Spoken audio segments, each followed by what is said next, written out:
Vitória da conquista na Bahia, 12 horas, informou o Café Bahia, o melhor café, o verdadeiro sabor da Bahia, agora com tecnologia italiana.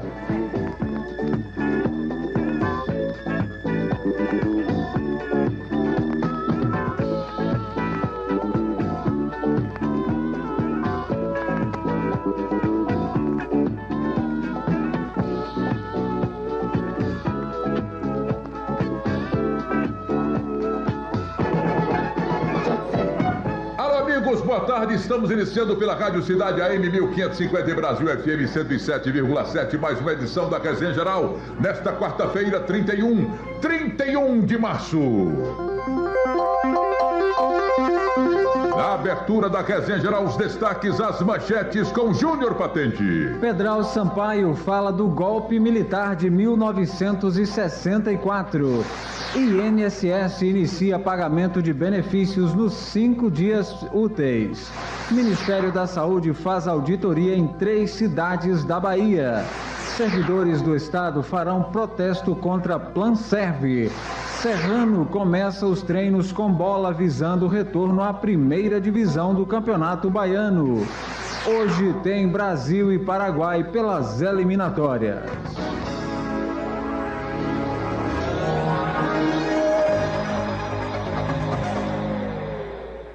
Olha, nós anunciamos esta semana que hoje nós estaremos fazendo uma resenha, apresentando uma resenha geral histórica, uma resenha geral documento. Já recebi inúmeras ligações das pessoas que tomaram conhecimento que nós iríamos hoje entrevistar o ex-prefeito de Vitória da Conquista, Dr. José Pedral Sampaio, cassado em 1964. E eu dizia para ele que continua ainda uma liderança muito querida na cidade, hoje eu andando pelo centro, pessoas abordando, falando, confirmando a entrevista, o horário, querendo fita, querendo a gravação desse depoimento do ex-prefeito José Pedral Sampaio. Eu preparei uma surpresa, ele quebrou a surpresa porque ele chegou e viu um livro em cima da minha mesa, o livro de Darcy Ribeiro, Confissões de Darcy. Ele que era o ministro-chefe da Casa Civil do governo de João Goulart, exatamente em 1964. E nós resolvemos presentear o Dr. José Pedral Sampaio com esse livro, com a simples dedicatória, mas uma dedicatória que expressa, na verdade, o nosso sentimento e a história. Pedral, você faz parte dessa história de 40 anos e hoje, quando completa 40 anos da ditadura militar, nós entregamos a ele agora aqui o livro Confissões de Darcy Ribeiro. Para nós é uma honra, é um prazer muito grande entrevistar José Pedral Sampaio, um homem que foi cassado em 64 com os direitos políticos suspensos por 10 anos e renovados por mais 10, 20 anos. Isso enriquece o currículo de qualquer jornalista. Observe que Vigildácio Sena, quando foi cassado em 64, prefeito de Salvador, ele só foi cassado. Não teve os direitos políticos suspensos, na verdade, não teve os direitos políticos suspensos por 10 anos, nem por 5 anos. Pedral teve 10 anos, depois teve uma renovação de mais 10 anos. E quando eu falo de currículo, porque, na verdade, em toda atividade de um profissional, o seu currículo é a sua história, a sua trajetória, eu quero confessar, sem dúvida, que eu tive uma grande oportunidade profissional na minha vida quando fui convidado a emprestar uma assessoria, uma campanha de Dr. Murilo, que tinha o Dr. Pedral como um coordenador, como uma liderança política onde todos ouviam. Depois eu tive a honra, a satisfação, o prazer de trabalhar numa campanha de Dr. Ulisses Guimarães, candidato à presidência da República, e Valdir Pires, com o Dr. José Pedral Sampaio sendo o coordenador desta campanha para a Bahia e para alguns estados aqui do Nordeste brasileiro, e tive a honra também de trabalhar numa campanha de Pedral para deputado federal. Ele não logrou êxito em função de uma eleição proporcional que acaba sendo uma eleição muito injusta. Obtém a votação satisfatória que dá para chegar, mas a eleição proporcional acaba tirando. E o Dorico Pinto, na última hora, na última urna praticamente, o Maciel falando diretamente de Salvador, Conquista torcendo pela eleição, mas infelizmente na conta não deu para chegar. Portanto, eu quero fazer esse registro e quero manifestar minha satisfação de estar recebendo um político da envergadura de José Pedral Sampaio, com a história que ele tem, talvez a história mais bonita de um político da cidade de Vitória da Conquista. Pedrão, é um prazer tê-lo aqui. Boa tarde. Pois não, boa tarde, Edson. Eu quero começar lhe agradecendo essa gentileza sua de me oferecer esse livro do Darcy Ribeiro, um catigueiro aqui de Montes Claros, que eu considero um gênio da política e da literatura brasileira. Darcy Ribeiro ocupou várias funções, foi o criador da Universidade de Brasília. Daqui de Montes Claros, ele viveu durante muito tempo no meio dos índios e foi secretário de Brizola, no Rio de Janeiro, do governo de Brizola. Foi ele que fez o sambódromo. Então, Darcy tem centenas de coisas importantes, desde a Universidade de Brasília até o sambódromo no Rio de Janeiro. Eu lhe agradeço essa distinção, essa gentileza que você fez. Vou ler o livro com todo cuidado. Muito obrigado. Pois mais, doutor Pedral, como Pedral iniciou a sua trajetória na política? Wesley, eu gosto muito pouco de falar de mim mesmo, mas eu vou tentar ser hoje aqui com você o mais imparcial possível, porque você está me propondo uma entrevista histórica. Então você sabe que a humanidade como é, e eu tenho meus defeitos, que são muitos, mas vou tentar ser imparcial para ver se a gente coloca isso na história. Eu toda a vida fui um bom político. Eu fui político no terceiro ano de ginásio, eu era presidente do diretório acadêmico, eu fui vice-presidente da UEB, eu trabalhei na Uni, então fiz política a vida inteira como estudante. Quando me formei, fui trabalhar até com os americanos, mas larguei tudo para vir para a Conquista, que era a minha terra, eu tinha nascido aqui, saí para estudar, doido para voltar para a Conquista, para os conhecimentos que eu tive com a engenharia, aplicar aqui na nossa cidade. Então, também fiz política desde quando cheguei aqui. Retornou aqui para a Conquista em 56 ou 58, Pedrão? Não, antes disso, 53, 54, por aí eu já estava. Em 58 eu já fui candidato a prefeito, enfrentando uma grande liderança dessa terra, que era Gerson Salles, um homem realmente de uma capacidade política muito grande, e fui derrotado em 58. Já em 62 voltei a ser candidato e ganhei a eleição em todas as urnas da cidade. Como foi a sua campanha, a campanha que marcou a sua primeira vitória a prefeito? Quem foi o adversário e como foi essa campanha? Wesley, veja bem, essa campanha nós tínhamos perdido a eleição de 58 e imediatamente após o resultado eu disse que era candidato novamente. Aí nós formamos um grupo de jovens, um grupo muito importante aqui na cidade, e enfrentamos a política local. A gente vinha imbuído de ideias novas, de fazer novos métodos de governo. Fizemos uma pregação muito grande. Nos juntamos com Alberto Farias, Franco Ferraz, o Padre Palmeira, e fizemos uma pregação muito grande na cidade e conseguimos ganhar as eleições. Com um apoio maciço. Eu enfrentei, parece que 4 ou 5 candidatos. Me lembrei que o Castro Lima foi candidato, o mais forte era o candidato da UDN, que era Jesus Gomes dos Santos. Teve também Jorge Stolze e mais um outro candidato mais fraco.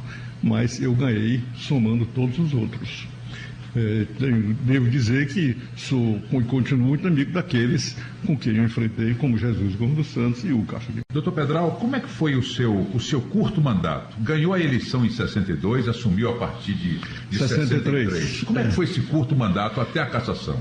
Olha, esse curto mandato, nós fizemos uma pregação popular ideológica, como você tinha visto, para ganhar as eleições. Depois, nós fizemos um trabalho muito grande de obras. Com um mês eu estava inaugurando uma escola no Capinal, a Escola Maria Leal, uma escola no Pradoso. Fizemos várias escolas e iniciamos o problema de pavimentação, que não existia na cidade, não tinha nenhuma pavimentação. Mas nós fizemos, o de importante foi criar os sindicatos, criar as associações de bairro, criar as associações no interior, fizemos uma política mesmo popular. Isso é que parece que influiu na cassação. Fizemos importantes coisas assim, como a Semana Inglesa. Não tinha Semana Inglesa em Conquista, eu fiz um escândalo ter a Semana Inglesa, que já tinha no Brasil todo. A cidade de Conquista era uma cidade tão pequena, tão quase uma vila, que não tinha Semana Inglesa. Trouxemos para aqui a Justiça do Trabalho. Conseguimos lá com o João Goulart a Justiça do Trabalho, de que o Frank Ferraz foi nomeado o primeiro juiz daqui da Justiça do Trabalho. Coisas desse padrão e desse tipo criaram uma condição muito importante para o desenvolvimento de Conquista. Agora, prefeito Pedral, quando o general Mourão Filho, Olímpio Mourão Filho, saía de Juiz de Fora e chegava no Rio de Janeiro, Brizola queria resistir lá no Rio Grande do Sul. O Castelo Branco, que foi um dos arquitetos do golpe militar, desaconselhava o Mourão que não seria naquele momento. Quando aconteceu o golpe, 31 de março, que alguns historiadores afirmam que não foi 31, foi 1º de abril, o prefeito Pedral imaginava que o golpe militar atingiria o seu mandato? Não, nunca imaginei isso. Eu não imaginava nem que o golpe militar saísse vitorioso. Veja bem, há pouco antes, eu e o Chico Pinto estivemos em Salvador com o Valdir Pires, que era então consultor-geral da República, e eu disse a ele que a gente tinha que comprar armas, que aqui o pessoal da direita estava se armando. Chico dizia a mesma coisa em Salvador. Ele disse, não, se você não fornecer armas, nós somos obrigados a comprar, porque nós estamos ameaçados. Valdir diz o seguinte, olha, vocês não têm preocupação. João Goulart tem 2 coisas que ele faz em cima da mesa dele e não abre mão para ninguém. Exemplo, todos os generais hoje são nomeados por João Goulart. Então ele tem o controle total do comando do Exército. E todos os problemas de sindicatos todos os problemas são resolvidos por ele, João Goulart. Então isso não tem absolutamente... Bom, a gente sabia que Jango também era muito forte, tinha um apoio popular muito grande e eu não imaginei que o golpe fosse vitorioso.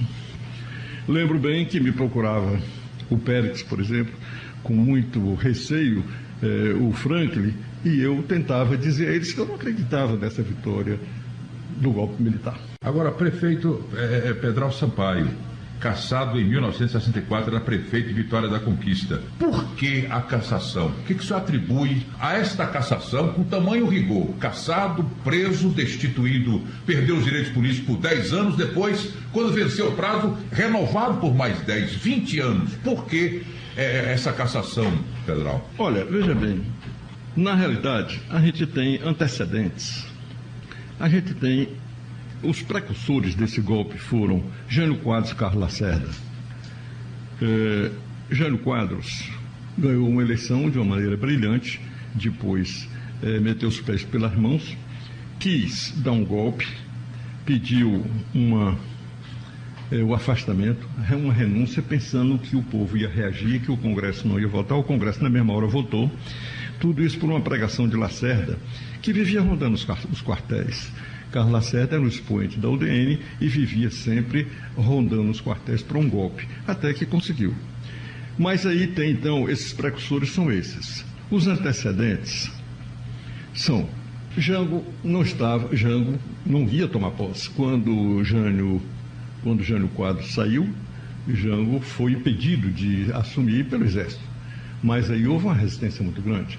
Jango estava na China, numa missão oficial, estava na China. Quando ele veio, já veio sabendo que o Exército não deixava ele tomar posse. Aí ele fez um circuito enorme, entrou pelo Uruguai, entrou no Rio Grande do Sul, com o apoio muito grande de Brizola, que era o governador do Rio Grande do Sul. Brizola criou aquela cadeia da legalidade, influiu no país inteiro, no sentido de que Jango tinha que tomar posse. Jango tomou posse, mas fazendo concessões. Foi instalado o parlamentarismo. Jango tomou posse com Tancredo Neves, primeiro-ministro, no regime parlamentarista. Então, pela força, acabaram também com o presidencialismo. Um ano, mais ou menos, Jango trabalhando, fez um plebiscito que foi uma vitória estrondosa no Brasil inteiro e ele voltou a ser presidente da República no presidencialismo. Então, esses são os antecedentes. Mas essa pregação popular, ideológica, que vinha sendo no país inteiro, a gente usou aqui também. Por exemplo, Jango pregava as reformas de base. Reformas essas que o Castelo Branco, logo que tomou posse, quis fazer. Fez um arremedo na reforma agrária, um arremedo de reforma agrária, com o Estatuto da Terra, não sei o quê. E se esses anos todos passaram, o presidente Lula está tentando fazer novamente essas reformas de base que Jango quis fazer há 40 anos atrás. Então a gente precisa saber que essas reformas de João Goulart nós aqui entramos nesse trabalho de apoiar essas reformas. Mas Jango radicalizou no 13 de maio, aquele famoso comício da Central do Brasil. A pressão em cima de João Goulart era tão grande que ele resolveu radicalizar. Aí fez decretos terríveis, como a desapropriação de todas as margens das estradas federais, de todos os açudes do Nordeste, sobre a Petrobras, o monopólio da distribuição de petróleo, a remessa de lucros para o exterior, na base do decreto. Nesse 13 de maio, ele então radicalizou completamente. Aí foi o estupim. O estupim da revolta vem daí. O país inteiro acompanhava com uma fermentação muito grande todos esses acontecimentos.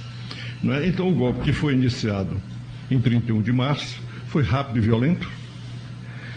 No dia 1º já estava Jango derrotado, fugiu para o Rio Grande do Sul e lá para o Uruguai, e o país ficou sem governo. Essa é que é o início de tudo. Brasil FM. Rádio Cidade.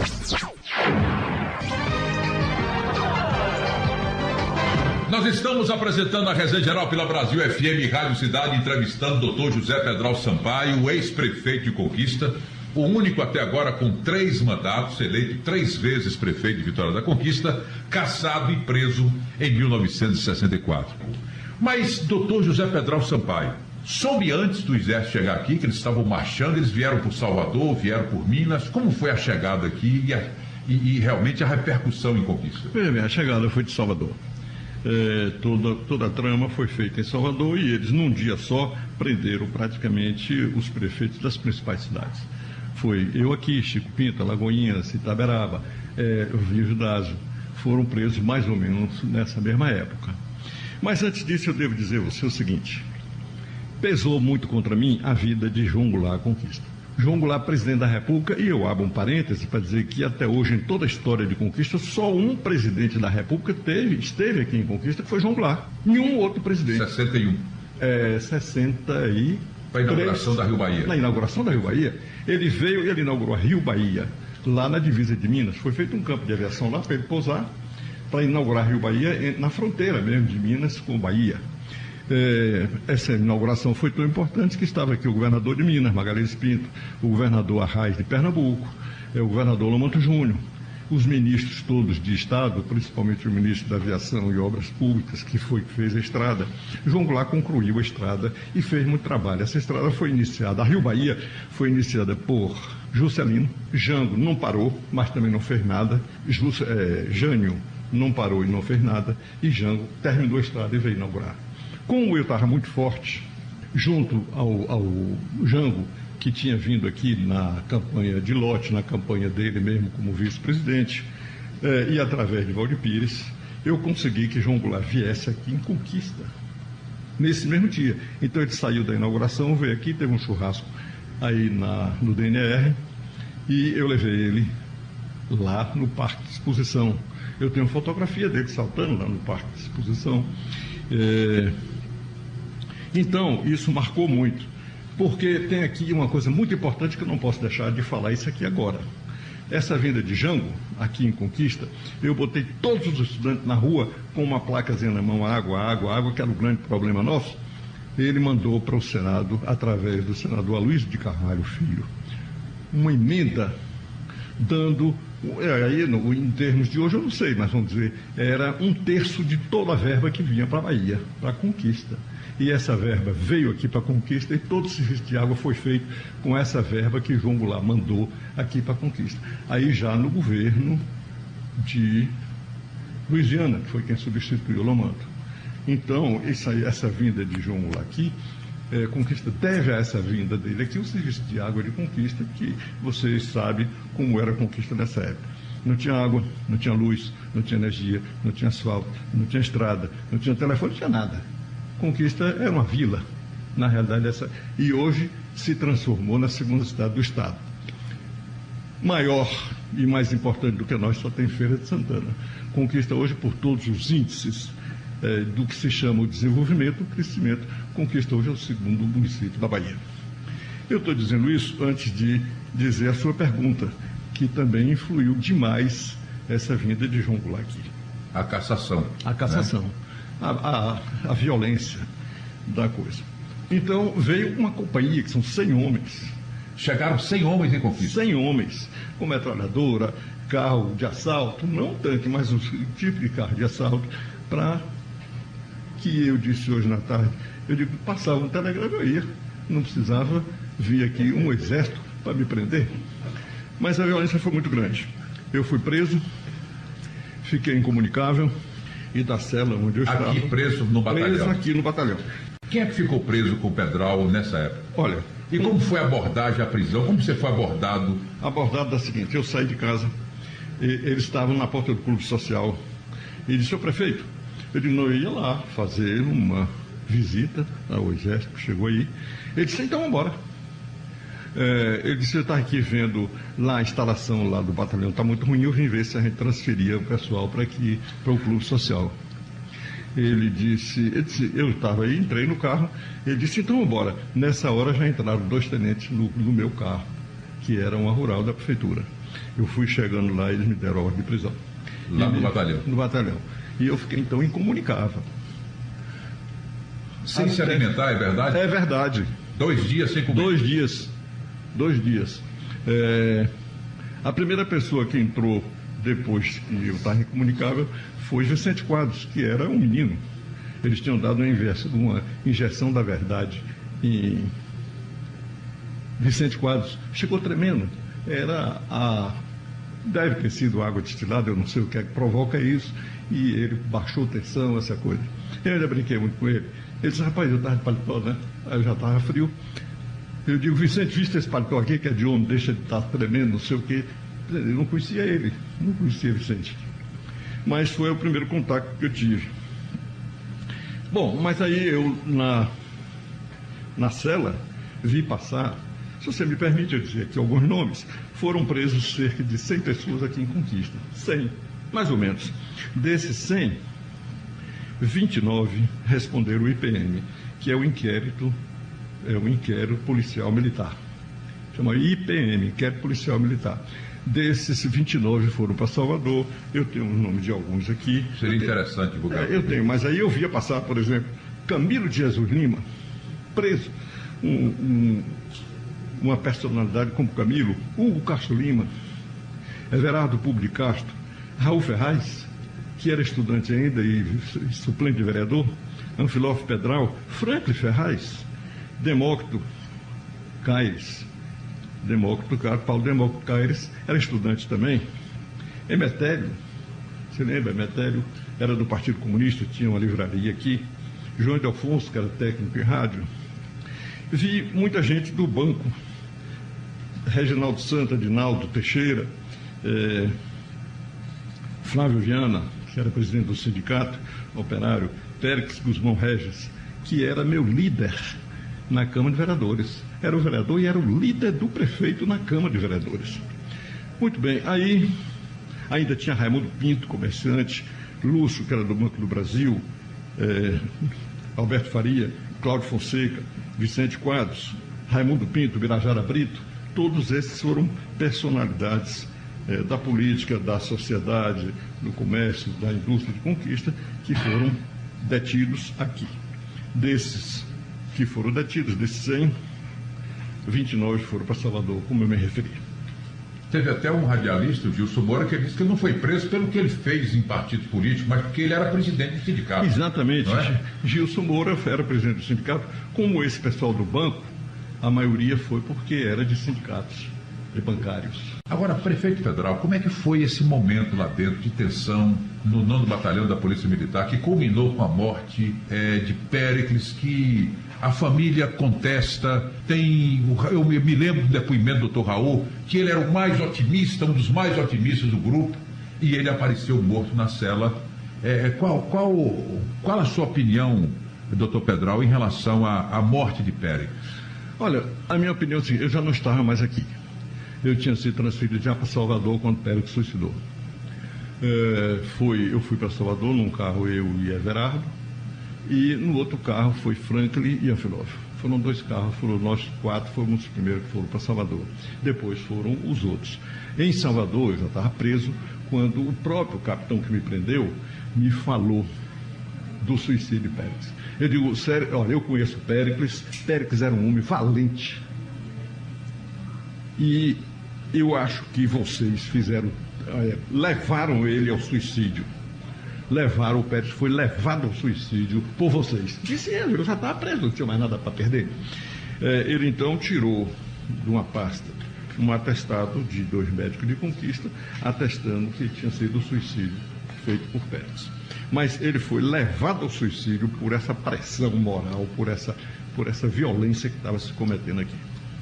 Doutor Pedral, tortura física e psicológica, as duas, ou apenas tortura psicológica? Olha, eu assisti muita tortura, inclusive física.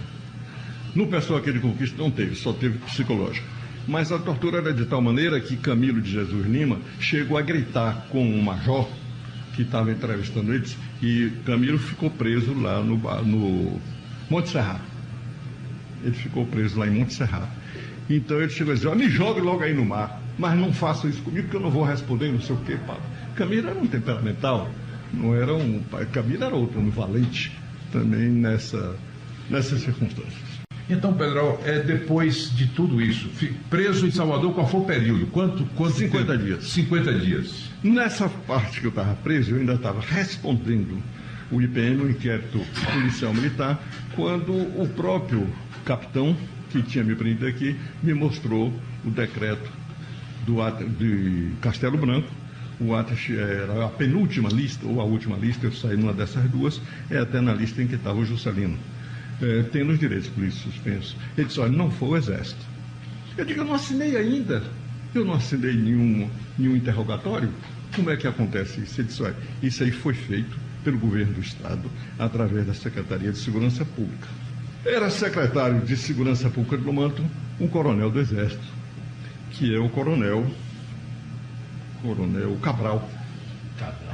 Coronel Cabral. Coronel Cabral, essa trama já vinha há tanto tempo, que quando João Goulart veio aqui, o coronel Cabral era secretário de Segurança Pública.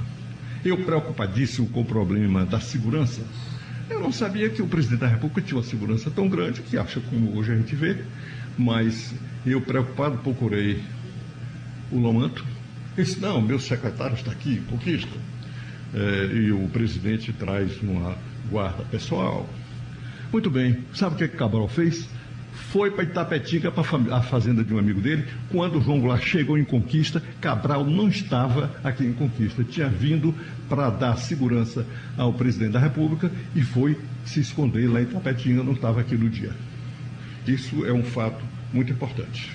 Pedral cassado, 10 anos. Depois de 10 anos, mais 10. 20 anos de castigo. 20 anos sem poder participar. Eu me lembro que nos primeiros 10 anos ele não podia ir para um aniversário, para um casamento, pelo menos essa era a notícia que circulava um pouquinho. O Pedral não pode se reunir, não pode chegar onde tem 10 pessoas reunidas. Agora, a pergunta é o seguinte, como foram esses primeiros 10 anos e como o doutor Pedral conseguia liderar Jadiel, Elkson, Sebastião Castro, até a vitória de Jadiel. Muito bem. Em 72. Como é que foi isso? Veja bem, aqui vamos ver primeiro o impedimento meu. No mesmo dia que eu fui preso, eles fizeram uma praça de guerra mesmo na Câmara de Vereadores. Todos os vereadores que estavam presos, que me parece que eram 5 ou 6, convocaram ilegalmente os suplentes, os que eles quiseram convocar, e votaram o meu impedimento. Então eu fiquei impedido de continuar como prefeito por uma decisão da Câmara de Vereadores. Agora, vem depois a suspensão dos direitos políticos, que é Mas aí, nesse dia, foi nesse mesmo dia que Orlando Leite foi eleito? Nesse mesmo dia. Orlando Leite. Nesse mesmo dia, o Exército indicou Orlando Leite para ser o presidente o prefeito de Conquista, o que eu chamo e considero uma usurpação do poder. Eles usurparam o poder, né, pela maneira violenta. Depois disso, o vereador Filófilo Pedral faz uma série de discursos na Câmara de Vereadores, mostrando todas as irregularidades que tinham sido cometidas.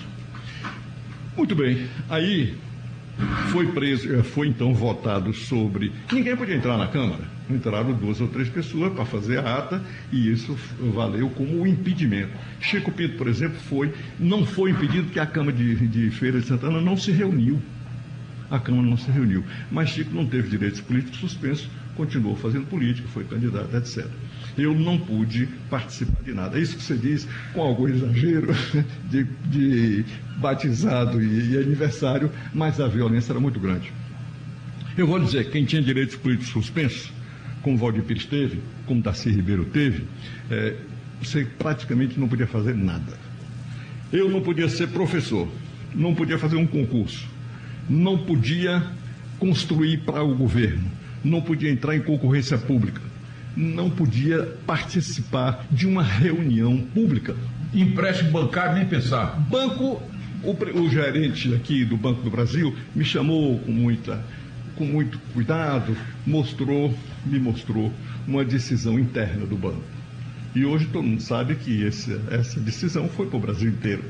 É uma decisão interna do Banco do Brasil dizendo que quem tinha direitos políticos suspensos não podia fazer nenhuma operação bancária com nenhum banco oficial. Agora você imagina a gente viver 10 anos ou mais sem ter direito a coisa nenhuma como esse padrão, né? Então, a cassação foi a pedido do governador. Aqui um grupo de senhora, parece que de 70 pessoas assinaram um documento para Lomanto. Por quê? Surgiu a notícia, dita até por deputados, o próprio Régis Pacheco, que teve com o presidente Castelo Branco, de que não tinha sido o Exército, que tinha sido o Lomanto.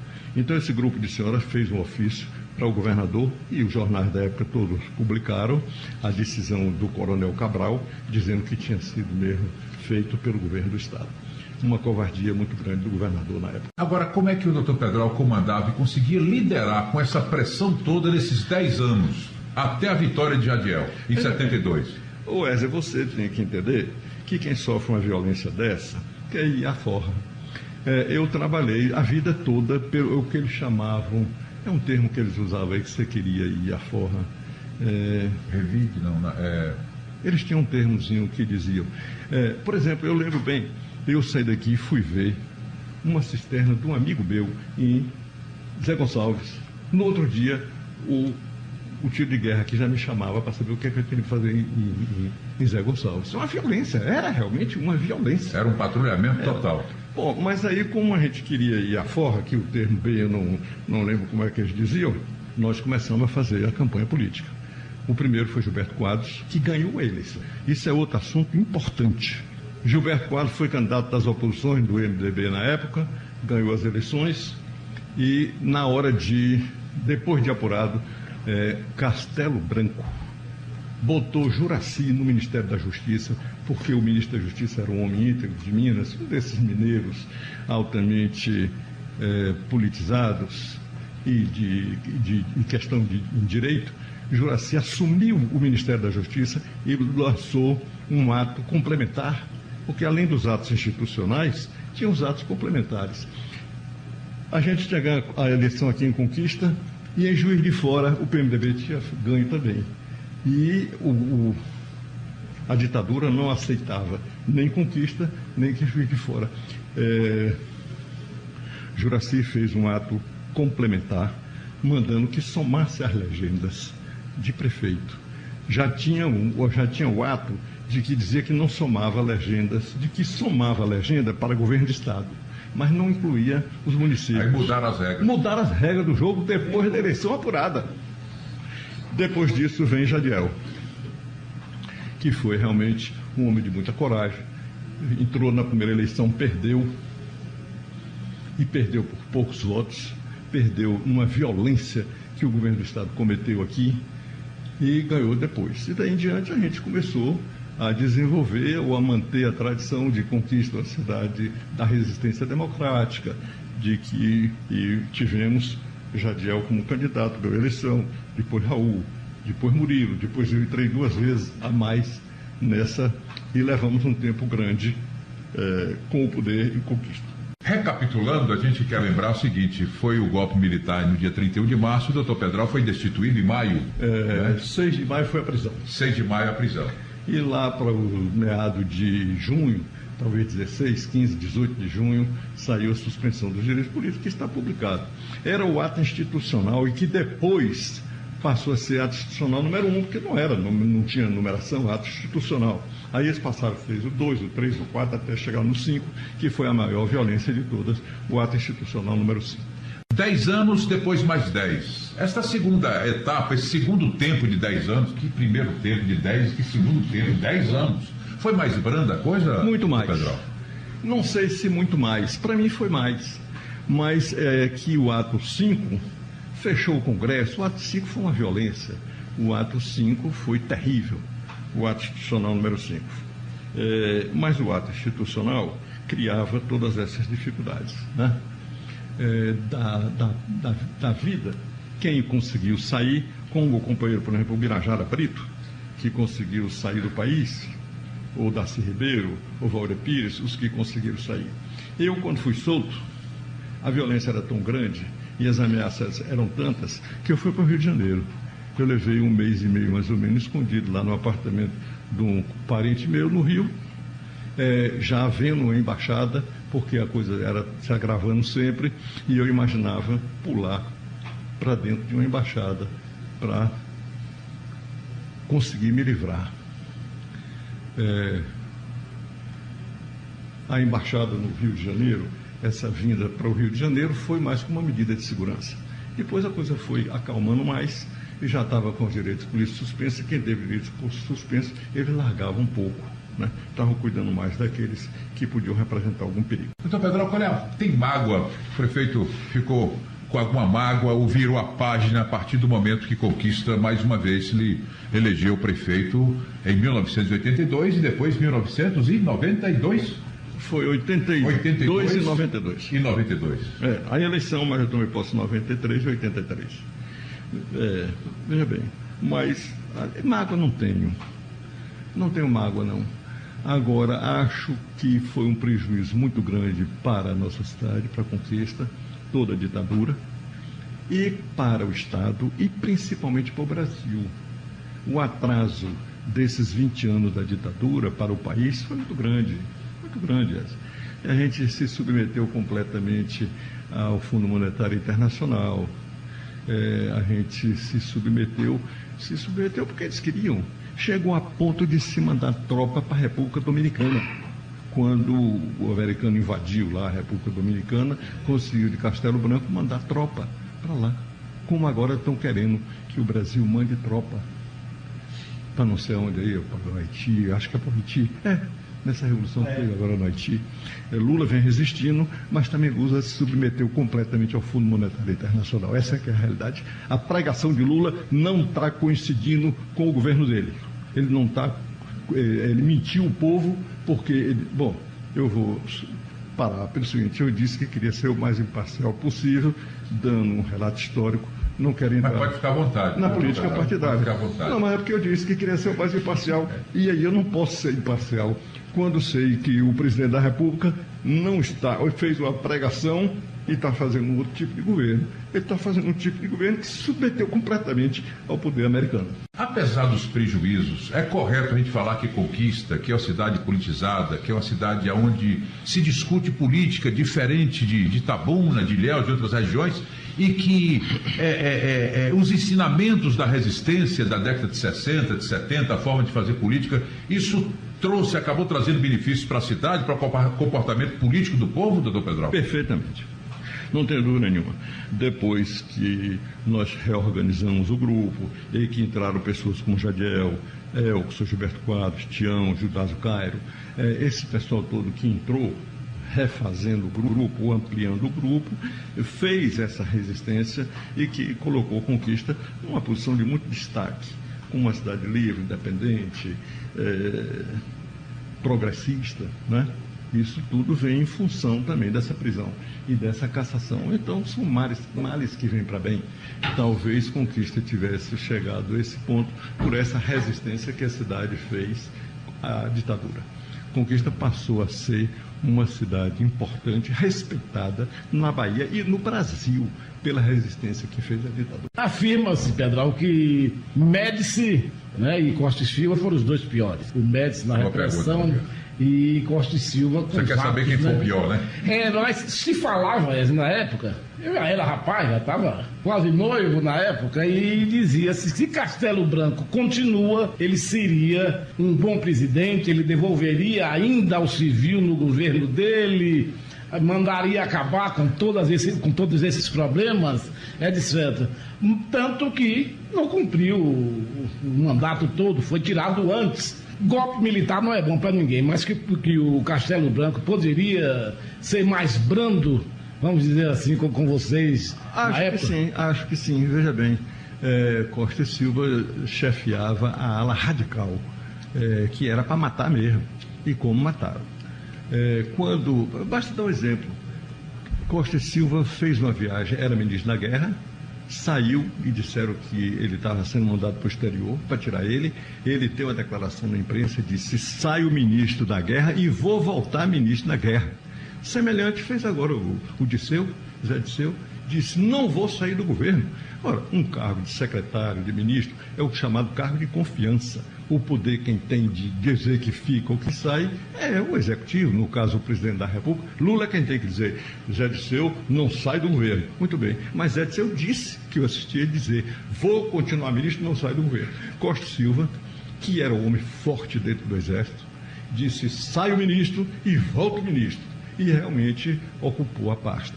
Se ele não morre, porque ele teve lá um derrame cerebral, uma coisa qualquer, e que teve que sair, eles nomearam então um triunvirato e governaram algum tempo. Entrou então Médici, que foi uma catástrofe. Bonzinho de ouvir jogo com rádiozinho verdade. E mandando matar gente. Ia para o Maracanã e mandava brasa lá fora do Maracanã. Veja bem, depois de Médici, entrou o Geisel, que era um alemão mais racional.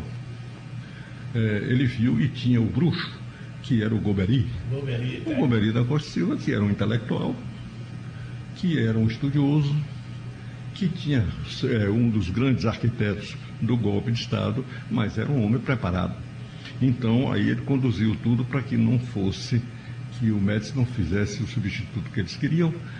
Entrou o Geisel, que demitiu o ministro da Guerra. Vocês lembram que ele teve um ministro da Guerra que quis endurecer novamente, ele demitiu o ministro da Guerra na época, e entrou o Figueiredo, mas aí já é a pressão. Eles não davam isso por acaso. A pressão, a violência da resistência do Brasil inteiro passou a ser tão grande que eles teve aquela declaração de que a abertura ia ser lenta e segura, gradual, e fizeram mais pouca pressão, porque aí já se juntava 100 mil pessoas, 200 mil pessoas na rua, nas passeatas, os estudantes que sempre tiveram um papel importantíssimo. Eu sei porque eu fui estudante da Uni, inclusive tocaram fogo na Uni em 64, né? Tocaram fogo na Uni, os estudantes se reagruparam, inclusive com o Serra, com o Zé Disseu, que eram estudantes importantes da Uni naquele tempo. A pressão dos estudantes e das liberdades democráticas.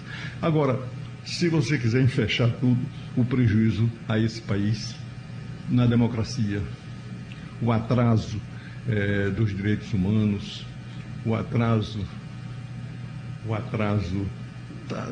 da política democrática no país sofreu muito, houve um atraso muito grande com esses 20 anos de ditadura. Olha, nós queremos agradecer a presença do engenheiro, ex-prefeito de Vitória da Conquista, foi secretário de Estado, doutor José Pedral Sampaio.